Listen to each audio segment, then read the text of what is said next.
From the Aishin Broadcast Studio, it's AMN Drivetime, brought to you by Aishin.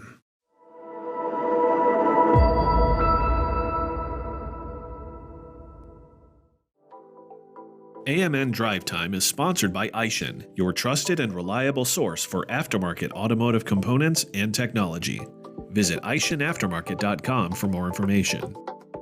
Christian, welcome to AMN Drivetime, sponsored by our good friends at Aishin. Thanks for having me, Bill. Glad to have you at our headquarters here in Akron, Ohio today, and glad you came in last night from Ann Arbor, right? Right, I did, yeah. And that's where you live with your family and your 8-year-old and your 3-year-old boy. Since almost 5 years, yeah, Ann Arbor's home. Fantastic. So Christian, you went to school in Germany and for a brief time worked as a management consultant before beginning your career at Freudenberg Sealing Technologies, and now you work in the U.S. With Corteco, which is one of the brands. Right. If you could, talk about your journey from school in Germany to the C-suite in the U.S., and if you have any advice for people wanting to follow the same path. All right, sure. So I knew how I wanted my career to start a couple of years before I went to college. I knew that I wanted to get an MBA. I wanted to work for a strategy consultancy, and I wanted to work in an industrial manufacturing company, let's say.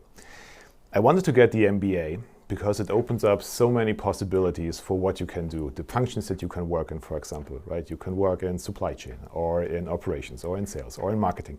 And it's relatively easy to transition between functions, I think at least. It also allows you to work in an international context, so in different countries, which is also possible in other jobs, but it's difficult when you go, for example, to med school or to law school, right? You can also do it then, but it's a lot more work. Sure. And that international aspect was also what brought me to the consultancy. At the time I started working there, it was common for people who just left college to be part of an analyst pool, they called it. Yeah. And you worked on a different project, which means for a different customer, if you're lucky in a different country, every 3 months or so.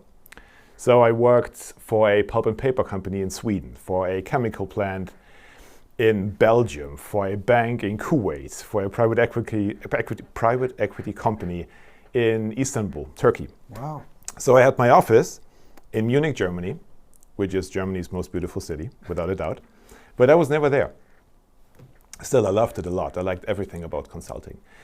Also the people who work there. Somehow consultancies attract interesting people.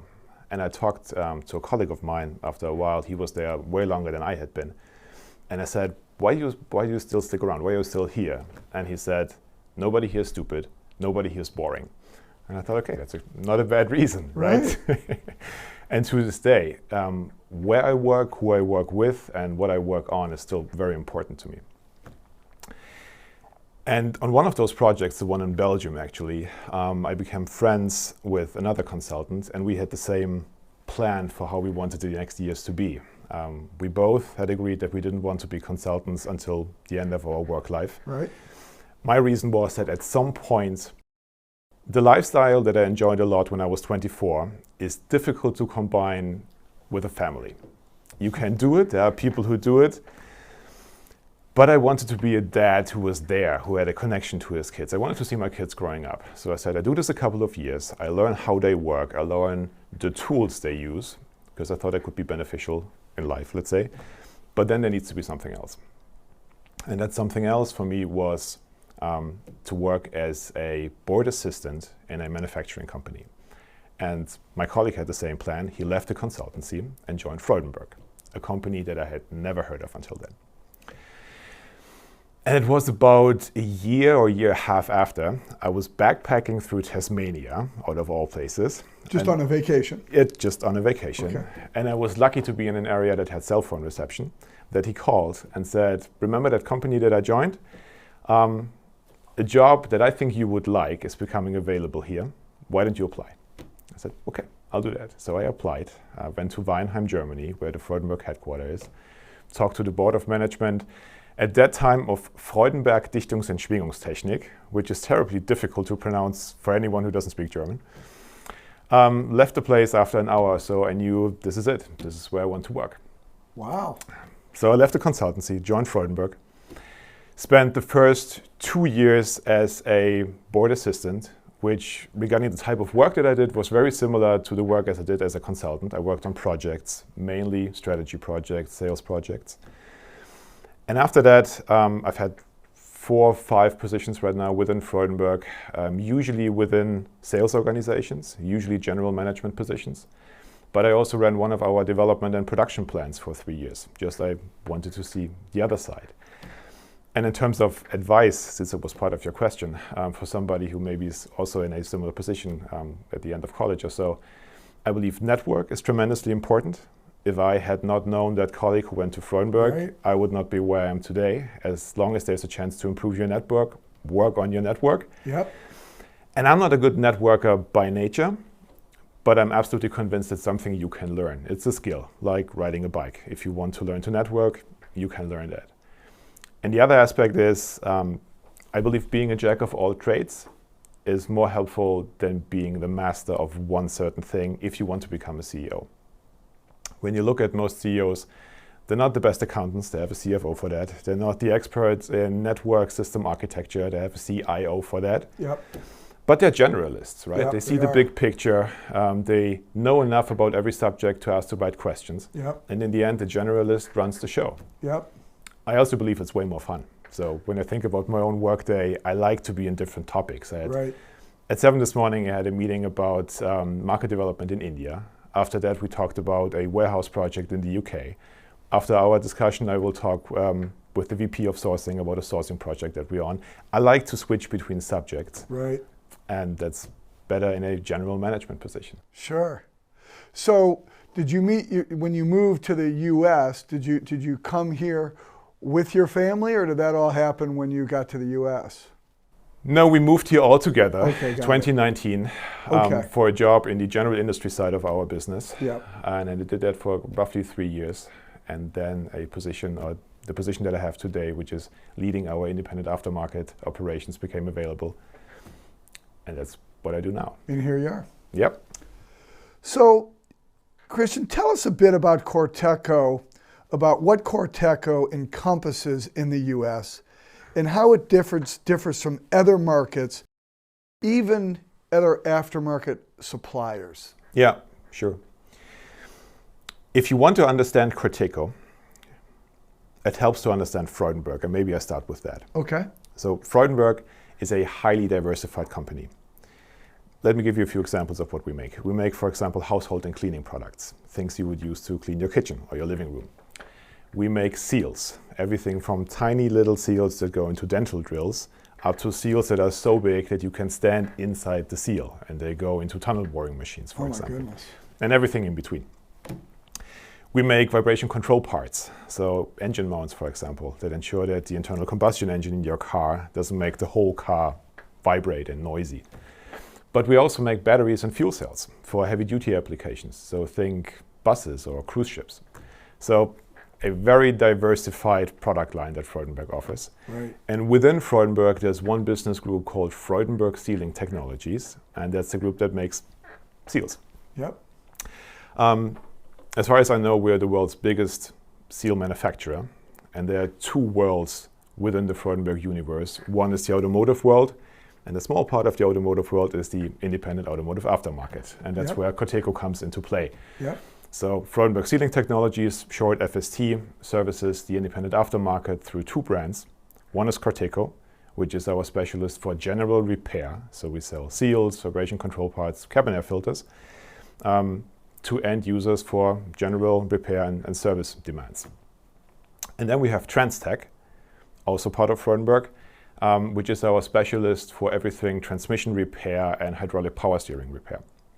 We also started working on electronic power steering units, which is still a business in its infancy stage, I would say, but an interesting adventure that we're working on. So we have these 2 brands that we use to service the independent automotive aftermarket, and how we are different from others depends to a big degree on our connection to Freudenberg Sealing Technologies. I told you a small piece of the automotive pie is independent aftermarket. The bigger piece, obviously, is automotive OE business, Yep. right? And we have dedicated plants that make parts for the automotive side of the business. So a person, be it a product engineer or a quality manager or a shift leader, they may work on a part for an automotive OE in the morning and on a part for the aftermarket in the afternoon. And they use the same skill set, the same mindset to work on those parts. So what we can bring to the market is truly a part in OE quality.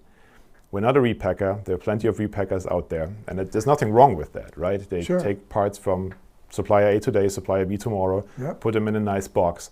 To us, it is important that we have this OE connection and access to people who can make those parts really in OE quality. That is one thing. The other thing that we benefit from a lot is the innovative power that FST brings to the table. We've invented the radial shaft seal, the oil seal, if you will, many decades back. And we've improved this part over and over again. There are countless other innovations that Freudenberg has brought to the market, and we as Corteco benefit from that because obviously at some point those innovations come to the independent aftermarket and then we have access to them. And when you think of the biggest shift that is going on in the market, which is the move away from internal combustion engines to battery electric vehicles, and based on everything I see today, that is going to happen. It will take a while until it hits the aftermarket, but it will happen at some point. Freudenberg has invested resources in this market to understand it, to develop products for it. And Corteco will benefit from that because at some point, again, those applications hit the aftermarket and then we are at the forefront and to be able to sell those parts to the independent aftermarket. I'm very much looking forward to that time. It seems like the EV thing has slowed down just a little bit most recently. Yeah, there seems to be a dip. Fair statement? Yeah, fair statement. And it's different though in different parts of the world, right? Yeah, for sure. When you look at Asia, China specifically, they're going strong on everything battery electric vehicles. Germany has for quite a while. There is a little dip right now. I believe long term we will move towards battery electric vehicle. At least that's what the data indicates today. So you touched on it. Corteco is broadening its horizons into the heavy duty market. And we've heard there will be some new products coming for heavy duty, right? Right. So maybe you could share with our audience, how do you plan to serve the heavy duty customer? Right. So first of all, today, we are a company that is very much focused on passenger cars. And I want to make the statement that we want to stay with that market. We are a passenger car focused company today, and we will be one tomorrow. And I'm making that statement because I've been approached by a couple of customers who said that other OE suppliers have shared with them that they're thinking about leaving the market. Oh, wow. Based on the rationale, let's say, that at some point, the OE volume of internal combustion engine applications will go down, and the demand from the independent aftermarket may not be enough to keep the production running. Okay. And of course, that concerns customers, right? And they ask you, how about Freudenberg? Do you want to do the same? I can tell you at this point in time, we have no such interest or no such plans. There's one thing that's different about Freudenberg. I told you within the Freudenberg Sealing Technologies universe, there are two different worlds. One is the automotive world. The other world is general industry. And just as we have dedicated plans for the automotive side of the business, we also have dedicated plans for the general industry side of the business. And they work more or less with the same technology, but they are used to much lower volumes.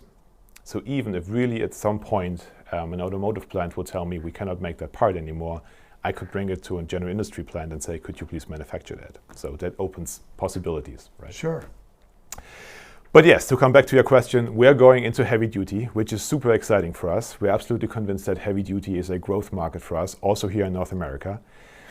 Maybe to clarify what we mean when we say heavy duty, because it means different things to different people. Absolutely. For us, it is truck and bus on the one side, but also agricultural and construction machinery. And we have made the move from focus on passenger car to heavy duty successfully in a couple of selected European countries, where I would call ourselves an established player in that market.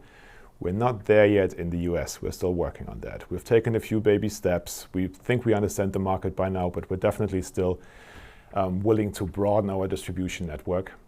And this is, to answer the question, how we want to service this market. This is how we want to go. We take a traditional route to market, if you will, via distributors and retailers. We're looking at e-commerce as well, yes, obviously, but for now we're focusing on the traditional distributor and retail channel. Got it. So The landscape for recruiting and retaining talented individuals is becoming increasingly competitive, right? We all see it, we all feel it. Yes, absolutely.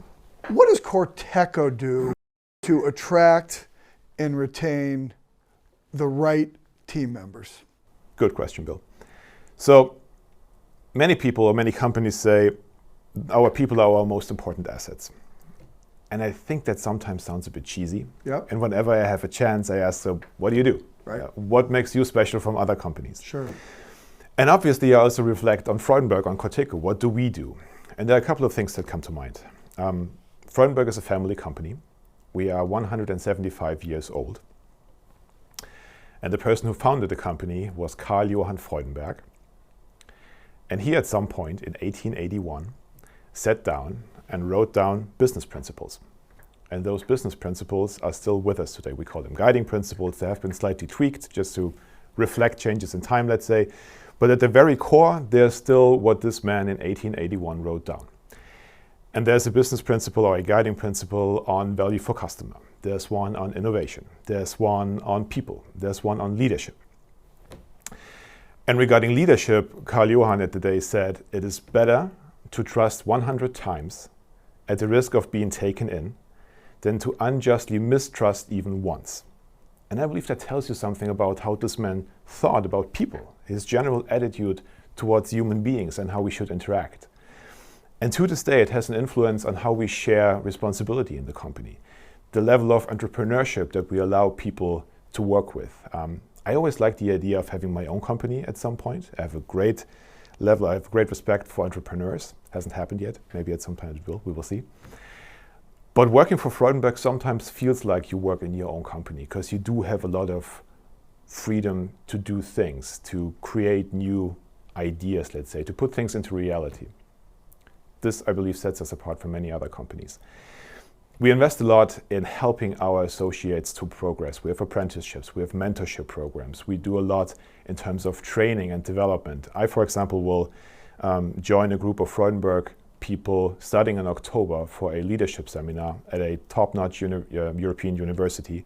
And we meet for 3 weeks, 3 times 1 week, which on the one hand side, again, helps to network, right? Also important within the company.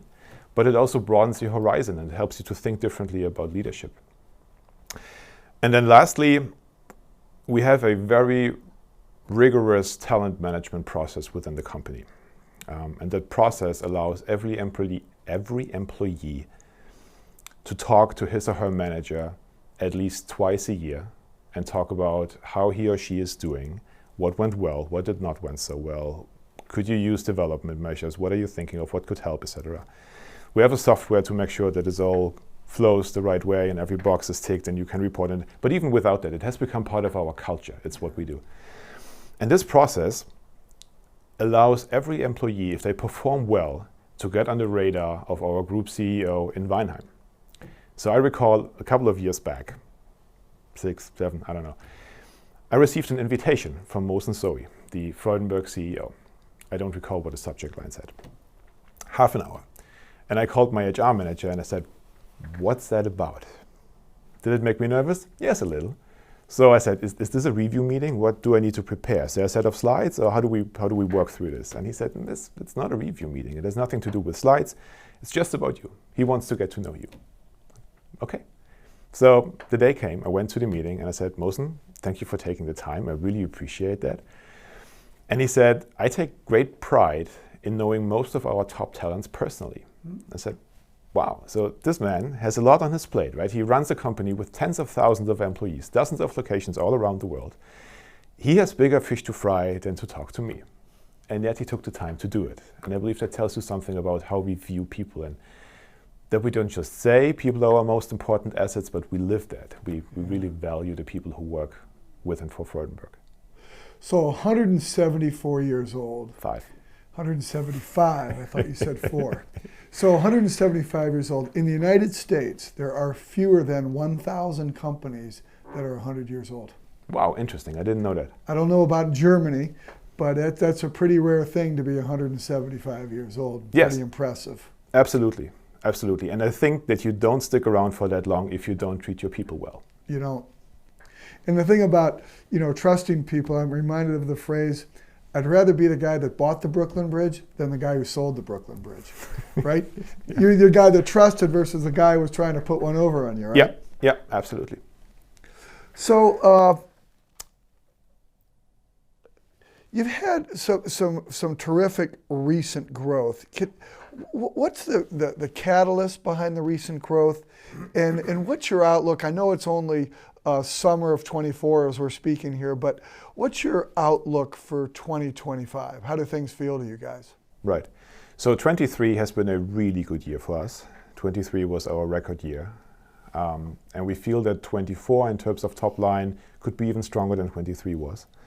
And we're also pretty confident regarding 25. So why does that all happen?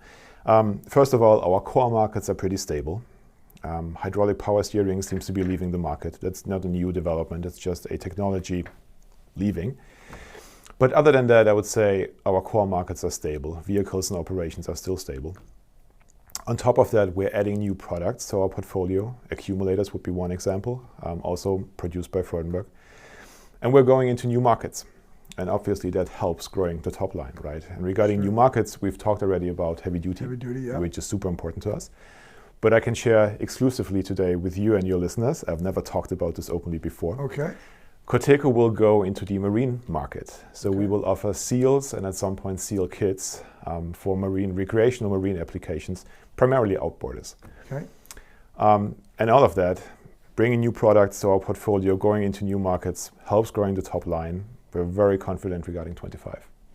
Travis, that really speaks to innovation, doesn't it? Absolutely it does, yeah. And entrepreneurship, right? Yeah. Identifying new opportunities and then doing things. I like to create new things. I'm super psyched that we do this, that Freudenberg allows us to take those steps. So Christian, it is tradition on AMN Drive Time that we have something called a lightning round. All right. And I'm going to ask you some questions, and you're just going to give me a quick answer off the top of your head. Okay, I will. So the first question is, and these are two American staple foods. And what's your favorite? Hot dogs or hamburgers? Hamburgers. Hamburgers or pizza? Difficult. Pizza. What's your favorite European city to visit? Doesn't have to be in Germany, anywhere in Europe. But it is in Germany, Munich, without a doubt. I love Munich. It's most beautiful city in the world. It's maybe not, but it's a fantastic place to be. So you've been in Ann Arbor since 2019. Right. What's your favorite U.S. city you have visited so far? Austin, Texas. It's a beautiful city. It's really hot in summer. We were there last year, June or July, I believe. For somebody who lives in Michigan, that is hot. Sure. But I love the town. It's a beautiful city. Texans go to Michigan in the summer to get away from Yeah. Probably the right choice. You didn't pick Las Vegas as your favorite American city. But I like Las Vegas a lot. Yes, I do a lot. I got married in Las Vegas. You did? Yeah. Still, if I had to choose, Austin. Okay. Adventure vacation or a relaxing beach vacation? See, before we got kids, definitely adventure. Yeah. But it is difficult with an 8-year-old and a 3-year-old. Yeah. So right now it's more relaxing. But once those guys get bigger, we'll get back to adventure for sure. I told you about backpacking through Tasmania. That was adventure. Well, the 8-year-old and the 3-year-old, everything's an adventure. Yeah, true. Right? Are you a DIY guy or a DIFM guy? DIY, big time. Really? Yes, I love doing things myself. Text or email? Text, quicker. Phone call or text? Text.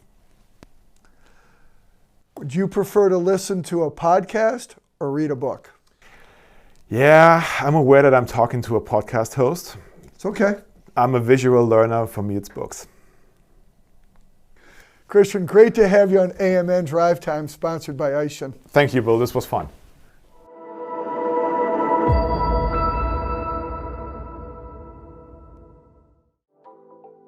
AMN Drive Time is sponsored by Eischen, your trusted and reliable source for aftermarket automotive components and technology. Visit EischenAftermarket.com for more information.